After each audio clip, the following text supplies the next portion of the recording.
तो तू अगे चला गया है।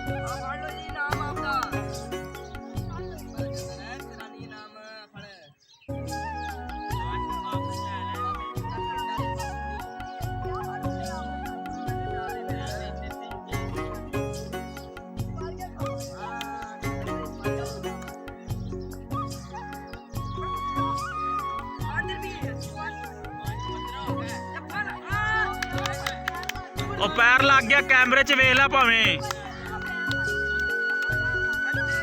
ਉਹਦਾ ਪੈਰ ਲੱਗ ਗਿਆ ਕੈਮਰੇ 'ਚ ਵਿਖਾ ਦੇਣਾ ਬਸ ਯਾਰ।